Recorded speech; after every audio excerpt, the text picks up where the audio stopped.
पाकिस्तान एक जानिब शदीद मुआशी दबाव, बढ़ते कर्जों और महदूद माली गुंजाइश का शिकार है, तो दूसरी तरफ वफाकी हुकूमत के लिए अखराजात मुसलसल बढ़ रहे हैं। हुकूमत गुज़िश्ता 4 साल से किफ़ायत शारी मुहिम चला रही है, कहाँ ये अंदाज़ा नहीं। गैर ज़रूरी अखराजात कम करने के दावे भी कर रही है। कई कमेटियाँ बनाई गई, रिपोर्ट्स तैयार हुई, सरकारी इदारों के हजम में कमी की सिफारिशात भी सामने आई, मगर अमली नताइज इस तमाम के बरक्स हैं। वज़ारत ख़ज़ाना की दस्तावेज़ात के मुताबिक गुज़िश्ता माली साल वफाकी हुकूमत के इंतज़ामी अखराजात करीबन 16% इजाफे के साथ 1033 अरब रुपए तक पहुँच गए हैं, जो माली साल 2024-25 में 892 अरब थे। सेनेट की ज़ैली कमेटी के मुताबिक 18वीं तरमीम के बावजूद वफाक के मुतादिद ऐसे शोबे और इदारे अपने पास रखे हुए हैं जो आइनी तौर पर सूबों या मुश्तरका मफादात काउंसिल के दायरे में होने चाहिए, और इसी वजह से कौमी ख़जाने पर सालाना 5 से 6 हज़ार अरब रुपए तक का इजाफी बोझ पड़ रहा है। कमेटी ने एक बार फिर करीबन 2 दर्जन वजारतें और महकमे ख़त्म करने, जबकि 1 दर्जन इदारों को मुश्तरका मफादात काउंसिल के हवाले करने की हिदायत दे दी है। सेहत, तालीम, मौसमियाती तब्दीली, आबी वसाइल, हाउसिंग, खुराक, सकाफत, रेलवे, पेट्रोलियम और प्लानिंग समेत कई वजारतों की वफाकी सतह पर मौजूदगी अब सवाल बन चुकी है। इसके साथ साथ गुज़िश्ता 28 माह में वफाकी हुकूमत के कर्ज में करीबन 19,000 अरब रुपए का इजाफा हुआ है। एक तरफ हुकूमत माली खसारा पूरा करने के लिए कभी IMF की शराइत मानने, कभी मजीद कर्ज लेने और कभी सूबों से तरक्याती वसाइल और सरप्लस मांगने पर मजबूर है, तो दूसरी जानिब सालाना हज़ारों अरब रुपए गैर ज़रूरी वफाकी ढांचे में ज़ाया हो रहे हैं। तो फिर किफ़ायत शुमारी मुहिम आखिर कहाँ है, किसके लिए है? साल की कमेटियों, सिफारिशात और ऐलानात के बावजूद अगर अखराजात बढ़ रहे हैं तो मसला वसाइल की कमी का तो नहीं है, या फिर हुकूमत की रिफॉर्म्स पर अमल दरामद की सलाहियत है, या सियासी अज़्म का फुक़दान। क्या मजीद कर्ज लेने से पहले अपने ही निज़ाम के वो अखराजात ख़त्म नहीं करने चाहिए जिन्हें खुद पार्लिमानी कमेटी बार बार गैर ज़रूरी करार दे रही है? इसी पर पैनल की राय आपके सामने रखेंगे। 18वीं तरमीम के 1.5 दहाई बाद भी इख्तियारात और इदारे वफाक के पास सालाना 6,000 अरब का इजाफी बोझ। क्या मुआशी बहरान दरअसल वसाइल की कमी नहीं बल्कि रियासत के गैर ज़रूरी अखराजात और इस्लाहात से फरार का बहरान है?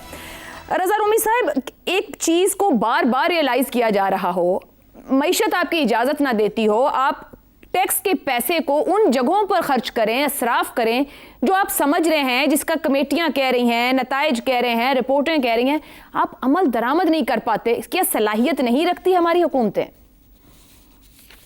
आशा सलाहियत तो क्यों नहीं रखती, बिल्कुल रखती हैं, और जब वो कुछ करना होता है जहाँ पे उनकी मर्जी होती है। लेकिन यहाँ पर मसला ये है कि ये जो 18वीं तरमीम के बाद एक पूरा प्रोसेस स्टार्ट हुआ था जिसमें बहुत से लोगों का ये कहना था कि वफाक जो है वो उसकी महकमे भी कम हो जाएंगे, उसका स्टाफ भी कम हो जाएगा और सूबों की तरफ ये इख्तियारात मुंतकिल होंगे और फिर बाद में लोकल गवर्नमेंट्स की तरफ और भी इख्तियारात, वसाइल और स्टाफ जो है वो मुंतकिल हो जाएगा।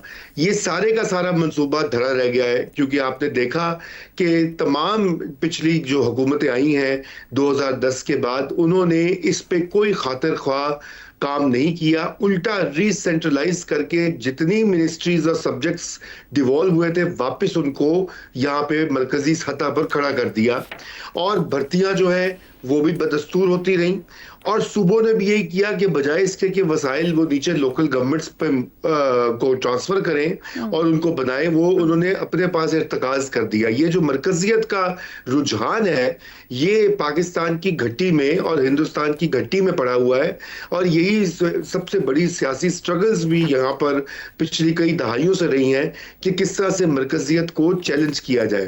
तो ये तो उसका खैर सियासी पहलू है, मगर जहां तक ये बात आप कह रही हैं कि वो क्यों नहीं करते, क्या वो कैपेबल नहीं है, देखिए जो फेडरल ब्यूरोक्रेसी है वो सबसे बड़ी रुकावट है इस मामले में। अगर आप डिविजन्स कम कर देंगे, अगर आप पोस्ट कम कर देंगे, तो बहुत सारे अफसरान जो है उनकी जगह कहाँ बनेगी, इनको दोबारा सूबों में जाना पड़ेगा, और उनके जो मुख्तलिफ पर्क्स हैं और जो कि मुख्तलिफ वजारतों के साथ वाबस्ता होते हैं हर खाते के ऊपर, उनमें भी कमी लानी होगी। तो वो एडवाइस इस तरह से करते हैं सियासी हुकूमतों को। पर सियासी हुकूमतों का अपना जहन भी तो होगा ना रजा रूमी साहब। फेडरल ब्यूरोक्रेसी यानी कि अवाम के टैक्स का पैसा चंद 100 लोगों के कहने के हिसाब से इस्तेमाल होगा, तो फिर सियासतदान किस काम कर, उनकी समझ कहाँ? जी आयशा, तो यही तो अफसोस की बात है। आपको पता है अंग्रेजों ने बरे सगीर के ऊपर मुट्ठी भर अंग्रेज अफसरों के साथ हुकूमत की। इस पे ठीक है। किताबें लिखी गई हैं कि चंद सौ अंग्रेज जो थे वो चला रहे थे पूरे का पूरा इतना बड़ा सब कॉन्टिनेंट। तो ठीक। आज भी क्या बदला है? वही बात है कि जो सर्विसेज है, जो ब्यूरोक्रेटिक एलीट है, वो सियासतदानों को चलाती है, सियासतदान उनके ऊपर इन्हिसार करते हैं जी। और जो उनकी कहा होता है वो मानते हैं। ठीक। और इसमें एक फाइनल नुक्ता मैं ये भी ऐड कर दूं कि जो बहुत सारे डोनर्स हैं, हाँ। ये जो पाकिस्तान को इमदाद देते हैं, इनकी भी मसाइल है। ये भी चाहते हैं कि फेडरल लेवल के ऊपर वो डील करें। अगर ठीक क्लाइमेट हो। चेंज है या कोई और शोबा है, वो उनको जो बिल्कुल दुरुस्त सूबों हो के गया, पास लेकिन चार डोनर्स चार की भी तो सूबों को मजबूरी है ना कि बांटना। जो प्रॉमिस किए जाते हैं और जिस तरीके से दिया जाता है हम ना उसको अकाउंटेबल करते हैं और ना उनको फेयर सूरत हाल देते हैं। शहजाद चौधरी साहब, सेनेट कमेटी ने यह भी कहा, जो कि और भी बहुत सी जगहों से आवाजें आजकल सिस्टम पर आ रही हैं कि सिस्टम को रीसेट करने की जरूरत है। अब सवाल यह है कि ये इंतजामी मसाइल हल ही नहीं करते हैं तो मजीद कितना वक्त चाहिए इस हुकूमत और निज़ाम को रीसेट होने की, समझ की तरफ बढ़ने के लिए? देखिए, रीसेट क्यों नहीं होने देते? कौन रीसेट नहीं करता? मैं और आप नहीं करते या कोई और यहाँ पे हुकूमत के बाहर बैठा हुआ है जो उनको करने नहीं दे रहा? जो हुकूमत है इसी ने रीसेट करना है इस चीज को। रीसेट का मतलब क्या है? रीसेट की डेफिनेशन क्या है? ये हमें बताते क्यों नहीं है कि उनका रीसेट से क्या मतलब है? ये खुद क्यों नहीं एम्पलीफाई करते कि रीसेट का मतलब क्या है? देखिए, 35 करोड़ का मुल्क है अमेरिका। 35 करोड़, हम 25 करोड़ हैं। 10 करोड़ ज्यादा लोग वहां बसते हैं। 11 गुना बड़ा एरिया है उसका, पाकिस्तान से 11 गुना बड़ा मुल्क। 15 वजीर हैं उनके, कैबिनेट के मेंबर्स जो हैं। ये तो समझ आने। आप वो कह सकते हैं प्रेसिडेंशियल फॉर्म ऑफ गवर्नमेंट है, ये है वो है, कहानियां सुनाने को सब सुना सकते हैं। लेकिन जहां पर आपको ये पोजीशनें चाहिए, आपको ये तमाम जगह चाहिए, इसलिए आप सूबों को देके वापस ले रहे हैं ताकि अपने क्रोनीज को, अपने दोस्तों को, अपने रिश्तेदारों को वहां बिठाना है। ये जगह अगर चली जाएंगी, सूबे ले जाएंगे, तो फिर वहां पे फिर सूबे में भी इस वक्त चल रहा है निजाम इसी तरीके से, और वफाक में भी चल रहा है। तो क्रोनिज्म की सबसे बड़ी मिसाल ये देखिए, हुकूमत क्या है? हुकूमत एक हलवाई की दुकान है। इसमें हर आने वाला अपने नाना जी की फातिहा खुले आम आराम से यहाँ पे पढ़ के जाता है। ये है हकीकत हमारे मुल्क की। We need to face up to the realities. यार, हम कब तक ये इसके ऊपर पर्दे डालते रहेंगे? झूठ काफी हो गया यार। हमने बड़े बड़े अब तज्जिए कर लिया यहाँ बैठ के। सीधी सी बात है, ना सूबे अपना काम करते हैं, ना वफाक भी छोड़ता है, और सूबे इसलिए नहीं करते कि सूबों को हैंड आउट है, इतने पैसे मिलेंगे तो हम काम कर लेंगे। मुझे बताइए, इंडिया की कोई रियासत हो, अमेरिका की कोई रियासत हो, वो क्या फेडरल गवर्नमेंट के हैंड आउट पे बैठी हुई है? कभी सुना है आपने कि कराला जो है वो कितने उसको हैंड आउट मिलेगा तो उसके बाद वहां पे कांग्रेस की गवर्नमेंट अपना काम कर पाएगी, या for that matter any other state? यानी ये सिर्फ पाकिस्तान का ही कमाल है कि वो उस मिठाई बटती जा रही है और रेवड़ियां बट रही हैं, और सब उधर जहां जा सकता है वहां तक जा रहा है उसका असर। तो मेरा अपना ख्याल ये है कि ये फेलियर है, आउटराइट फेलियर है इनकी नीयतों का, इनके करतूतों का, इनके मकसद का। और ये नहीं पाकिस्तान को रन कर पाए उस तरह से जिस तरीके से करना चाहिए था और जिस नीयत के साथ करना चाहिए था, ताकि पाकिस्तान के लोगों का भला हो पाता। दुरुस्त हो गया जी। ज़ैगम साहब, ये जो आवाम को बेल्ट टाइटनिंग का कहा जा रहा है, बल्कि एक आदत ही डाल दी गई है कि हर सूरत में रियासत और हुकूमत के हाथ आवाम की पॉकेट्स में रहने। ये रियासत खुद अपने अखराजात का क्यों नहीं हिसाब देती, खुद अकाउंटेबल क्यों नहीं होती?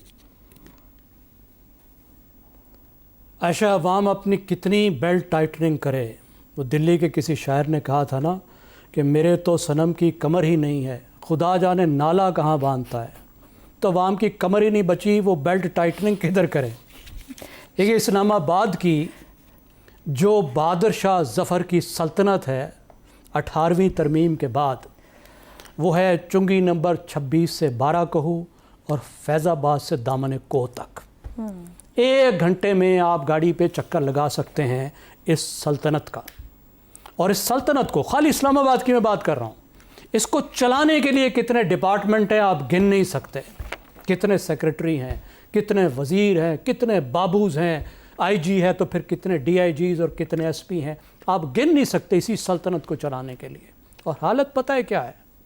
वज़ीर आज़म पाकिस्तान अगर वज़ीर आज़म हाउस के चुबारे पे चढ़कर देखें तो उनको वज़ीर आज़म के हाउस की दीवार के साथ बरी इमाम की कच्ची आबादियाँ, उबलते हुए गटर और गंदे नाले नज़र आएंगे। वज़ीर आज़म साहब ये काम करके देख लें। ये है इफ़ेक्टिवनेस गवर्नमेंट की। खर्च का आप हिसाब नहीं लगा सकते। ये तो इस्लामाबाद की बात है। और मुट्ठी में रखना है सब कुछ, छोड़ना कुछ नहीं है। 18वीं तरमीम के बाद वो जो डबल महकमे थे, जिसको कहते थे कनकरेंट लिस्ट, कि एक ही महकमा विफाक के पास भी था, एक ही महकमा सूबे के पास भी था, तो वो विफाक में ख़त्म हो गए, सूबे में चले गए। ठीक हो, लेकिन विफाक ने कहा नहीं, सूबे को काम चला गया, महकमे हमने नहीं छोड़ने, पैसे नहीं छोड़ने। बाबुओं की नौकरी का क्या बनेगा? सबसे अहम बात तो सैलरीड स्टेट है, तनख्वाह लेने वालों की रियासत है। सही। तो यहाँ तो बाबुओं के लिए सेक्रेटरी के लिए महकमा होता है, महकमे के लिए सेक्रेटरी नहीं होती।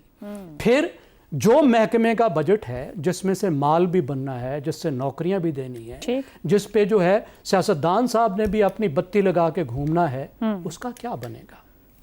तो ना तो मुअस्सर अदारों पर तवज्जो है, इफेक्टिव डिपार्टमेंट्स पर, ना मुअस्सर हुकूमत पर, ना मुअस्सर रियासत पर, और रुल रहे हैं पाकिस्तान के अवाम। सही। आमिर साहब, ना पैसे छोड़ने हैं, ना महकमे छोड़ने हैं, गाड़ियों पे झंडे और बत्ती भी चाहिए, डिलीवर हम कुछ भी ना कर सकें, $1 अरब के लिए IMF की शराइत पर अवाम को टांग देते हैं। ये किस किस्म की कफायशवारी मुहिम है 4 साल से? कोई वफाकी हुकूमत के अखराजात पर कोई पूछ सकता है? एक एग्जाम्पल ले लेते हैं ना, छोटा सा, ये आप ही के फिगर से, कि ये कितनी हमने ज़बरदस्त कफ़ायत शारी की है। अच्छा, 16 साल हो गए ना 18वीं तरमीम को, और आपने कहा है कि 5 से 6 हज़ार अरब रुपया जो है हर साल सिर्फ इस मामले में ज़ाया हो रहा है कि जो इख्तियारात सूबों को दे गए हैं उनकी वजारतें अभी तक वफाक के अंदर कायम हैं। इसका मतलब है कि हम इन 16 सालों के अंदर 80 से 90 हज़ार अरब रुपए के नुकसान की बात कर रहे हैं। अब ये मामला जो है, मेरा ख्याल है ये तंज से बहुत आगे चला गया है कि हम सिर्फ तंज करके हुकूमत के ऊपर जो है वो खामोश हो जाएं। ये अब पाकिस्तान के लिए एक तरह का सर्वाइवल क्राइसिस बन गया है, लेकिन हालात हमारे अभी तक ऐसे हैं। मैं एक दफ़ा अपने एक इकोनॉमिस्ट से बात कर रहा था जो हुकूमत की मुशावरत कर रहे थे डाउन साइजिंग के मामले पे, तो उन्होंने कहा कि हमें एक छोटी सी तजवीज़ हमने उनको दी, उन्होंने कमेटी बनाई हुई थी, उन्होंने कहा हमने छोटी सी तजवीज़ उनको दी कि ये जो वजारतें चली गई हैं सूबों की, उनके बहुत सारे झैली महकमे जो हैं वो ऐसे हैं जो कि किराए की बिल्डिंग्स में उनके दफातर हैं, तो कम अज़ कम उनके लोगों को काम तो है नहीं, तो कम अज़ कम हुकूमत उनको यही कहते हैं कि भाई आप वर्क फ्रॉम होम कर लें ताकि हमारा किराया और वो जो मेंटेनेंस एक्सपेंडिचर है दफ्तरों का वही बच जाए। तो आगे से जवाब उनको ये मिला कि इस झंझट में कौन पड़ेगी।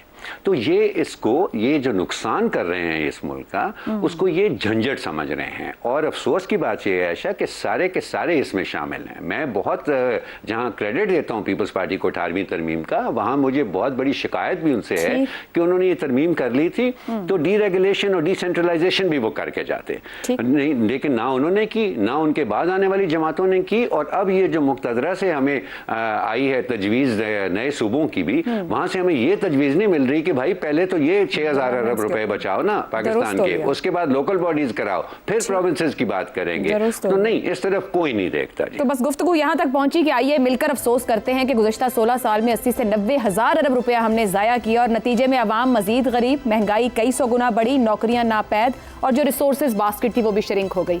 आइए बैठ के सोचें कि हम क्या अकल समझ का इस्तेमाल करते हैं।